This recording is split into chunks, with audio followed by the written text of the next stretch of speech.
Bonsoir Louisa. Bonsoir Virginie.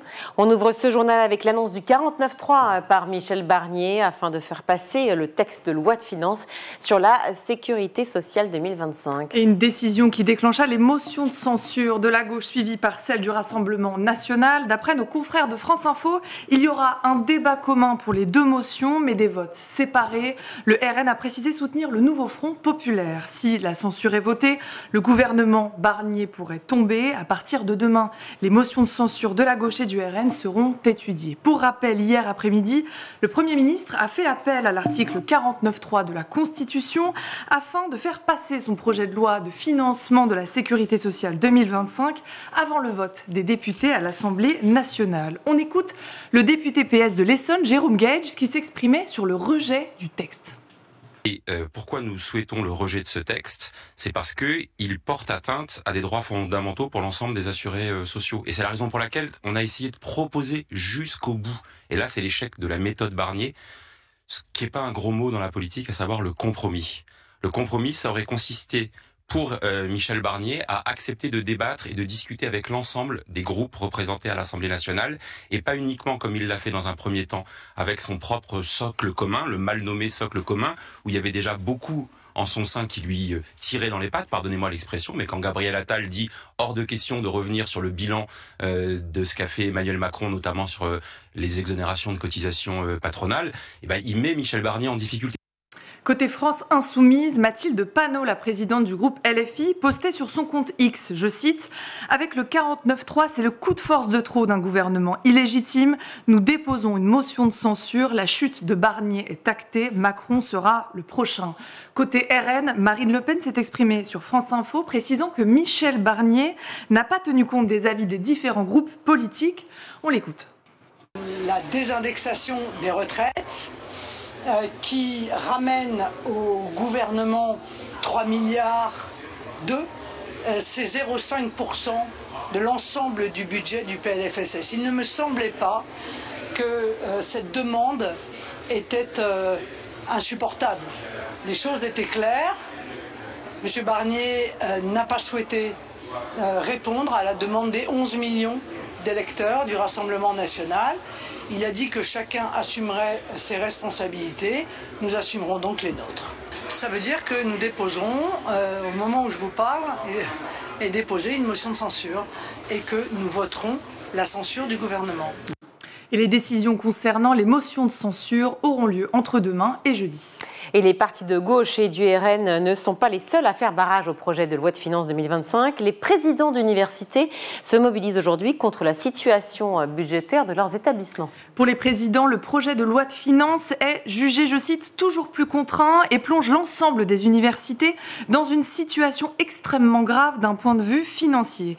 Il va donc y avoir du mouvement du côté des universités. Les présidents organisent une journée de mobilisation. Ils souhaitent que l'État abandonne le prélèvement supplémentaire prévu pour un fonds de solidarité lié au régime de retraite des fonctionnaires.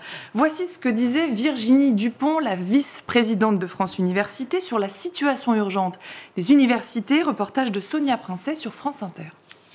Ça nous demanderait en fait de trouver des économies supplémentaires, donc on n'est plus en capacité de le faire, sauf à diminuer nos capacités d'accueil, soit à éventuellement envisager de fermer des antennes universitaires, à fermer par exemple pour ne pas chauffer les établissements, à moins recruter, à diminuer nos recrutements de personnel. Ce manque de financement se répercute directement sur les étudiants. Alors, quelles conséquences? Eh bien, Mathias Bernard, président de l'université Clermont-Auvergne, parlait d'asphyxie progressive des universités. On l'écoute, reportage de Sonia Princet. À la rentrée 2025, nous serons contraints, s'il n'y a pas un refinancement des universités, nous serons contraints de fermer des parcours de formation, des campus territoriaux. C'est souvent des campus pour permettre à des étudiants éloignés des métropoles de pouvoir poursuivre leurs études. Sur l'université Clermont-Auvergne, nous avons 5 campus territoriaux à Aurillac, Moulins, Vichy, Le Puy et Montluçon. Sans réponse du gouvernement, certaines universités devront donc réduire leurs activités et prendre des mesures drastiques. On poursuit ce journal à Paris où l'établissement scolaire privé Stanislas va finalement percevoir sa subvention alors que la ville de Paris l'avait suspendue suite à plusieurs accusations. Dans un courrier envoyé à l'établissement, la ville de Paris précise qu'elle va finalement verser les 1,3 million d'euros afin, je cite, de se conformer à ses obligations quant au versement de forfait départemental et communal pour l'année 2024.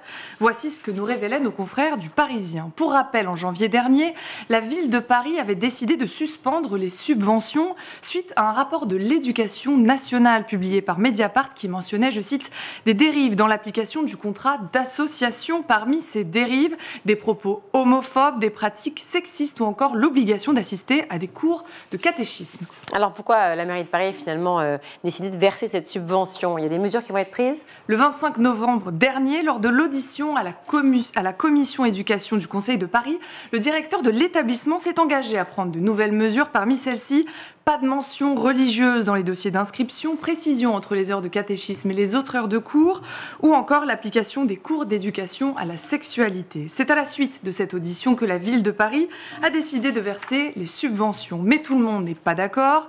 Nous ne disposons que du témoignage du directeur de Stanislas. Il n'y a aucun élément tangible de mise en conformité, confiait Jean-Noël Acquois, vice-président de la commission éducation du Conseil de Paris. Il a aussi confié que son groupe déposera un amendement au prochain Conseil de Paris afin de faire révoquer cette décision. Affaire à suivre. Et on termine ce journal avec le Festival international du film d'éducation d'Évreux. Ça se passe dans la région de Normandie. Oui, et le festival se tiendra du 3 au 7 décembre. Et durant 5 jours, vous pourrez découvrir des courts, moyens et longs métrages, de la fiction au documentaire, en passant par les animations. Objectif, aborder des sujets liés à l'éducation, l'enfance, la jeunesse, mais aussi lutter contre les discriminations et parler de transmission culturelle au travers de plusieurs récits. Les œuvres s'adressent aux enfants, aux parents, mais aussi aux professionnels de l'éducation. Tables rondes, rencontres, débats seront proposés afin de développer son esprit critique et croiser les regards. Les films diffusés seront aussi en ligne, ceci jusqu'au 31 décembre. Et toute la programmation est à retrouver sur le site festivalfilmeduc.net. Merci beaucoup Louisa.